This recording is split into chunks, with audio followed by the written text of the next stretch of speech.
সারা ভারত গণতান্ত্রিক নারী সমিতি অভয়নগর অঞ্চল কমিটির আহ্বানে যুদ্ধের বিরুদ্ধে, শান্তির সপক্ষে, সন্ত্রাসবাদের বিরুদ্ধে, ঘৃণার রাজনীতির বিরুদ্ধে আজকে আমরা এখানে মানববন্ধন কর্মসূচি সংগঠিত করেছি।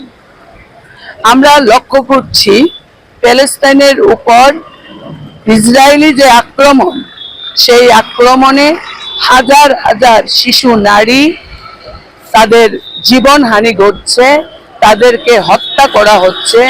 সেই নিরপরাধ নিরীহ নারীদের যে আত্মবলিদান, সেই আত্মবলিদানকে স্মরণে রেখে আজকে আমরা রাস্তায় নেমেছি। আমরা দেখেছি যে ইরানের উপর যে আক্রমণ সংগঠিত হয়েছে তার বিরুদ্ধে আমরা স্লোগান তুলেছি। তাই আমরা স্লোগান তুলেছি, যুদ্ধ নয়, শান্তি চাই। আমরা লক্ষ্য করেছি আমাদের দেশের পেহেলগ্রামে সন্ত্রাসবাদী আক্রমণে 26 জন নিরীহ নাগরিক, সেখানে পর্যটক সেখানে নিহত হয়েছেন।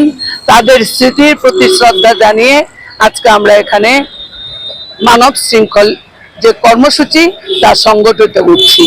আমরা লক্ষ্য করছি বর্তমান ভারতবর্ষে ঘৃণার যে রাজনীতি তা তীব্র, তীক্ষ্ণ। তাই ঘৃণার রাজনীতির বিরুদ্ধে সকল অংশের দেশবাসীকে আমরা সজাগ সতর্ক করার আহ্বান জানিয়ে এখানে মিলিত হয়েছি। আমরা দাবি তুলেছি আমাদের দেশের যে জোট নিরপেক্ষ যে নীতি, সেই নীতিকে শক্তিশালী করার প্রশ্নে আমাদের দেশের সরকারের নীরবতা বন্ধ করতে হবে এবং জোট নিরপেক্ষ নীতিকে শক্তিশালী করতে হবে। আমরা দাবি করছি আমাদের দেশের যে সন্ত্রাসবাদী আক্রমণে যারা নিহত হলেন পেহেলগামে, সেই সন্ত্রাসবাদী আজ পর্যন্ত গ্রেপ্তার হয়নি। সেই সন্ত্রাসবাদীদের গ্রেপ্তার করার প্রশ্নে সেখানে ভূমিকা গ্রহণ করতে হবে।